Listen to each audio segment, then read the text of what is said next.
Nous sommes le 2 février.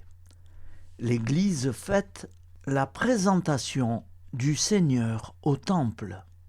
Et l'Église fête aussi Sainte Jeanne de l'Estonac, veuve et fondatrice, en 1640. Évangile de Jésus-Christ selon saint Luc, 2,22-40. Quand fut accompli le temps prescrit par la loi de Moïse pour la purification, les parents de Jésus l'amenèrent à Jérusalem pour le présenter au Seigneur. Selon ce qui est écrit dans la loi, tout premier-né de sexe masculin sera consacré au Seigneur. Il venait aussi offrir le sacrifice prescrit par la loi du Seigneur. Un couple de tourterelles ou 2 petites colombes. Or, il y avait à Jérusalem un homme appelé Siméon. C'était un homme juste et religieux qui attendait la consolation d'Israël, et l'Esprit Saint était sur lui. Il avait reçu de l'Esprit Saint l'annonce qu'il ne verrait pas la mort avant d'avoir vu le Christ, le Messie du Seigneur. Sous l'action de l'Esprit, Siméon vint au temple.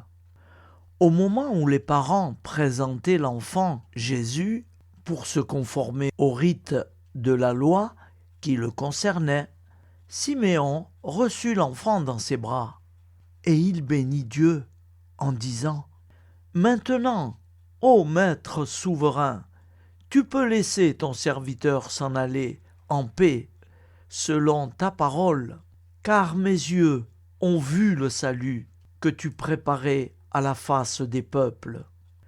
Lumière qui se révèle aux nations et donne gloire à ton peuple Israël. » Le père et la mère de l'enfant s'étonnaient de ce qui était dit de lui. Siméon les bénit, puis il dit à Marie, sa mère : « Voici que cet enfant provoquera la chute et le revêtement de beaucoup en Israël. Il sera un signe de contradiction, et toi, ton âme sera traversée d'un glaive.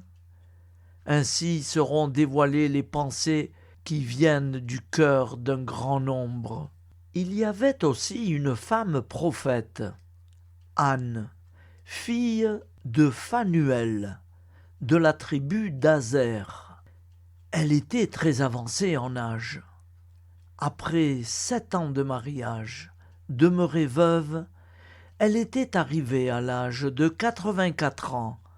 Elle ne s'éloignait pas du temple, servant Dieu jour et nuit, dans le jeûne et la prière. Survenant à cette heure même, elle proclamait les louanges de Dieu et parlait de l'enfant à tous ceux qui attendaient la délivrance de Jérusalem. Lorsqu'ils eurent achevé tout ce que prescrivait la loi du Seigneur, ils retournèrent en Galilée, dans leur ville de Nazareth. L'enfant, lui, grandissait et se fortifiait, rempli de sagesse, et la grâce de Dieu était sur lui. Acclamons la parole de Dieu. Louange à toi, Seigneur Jésus.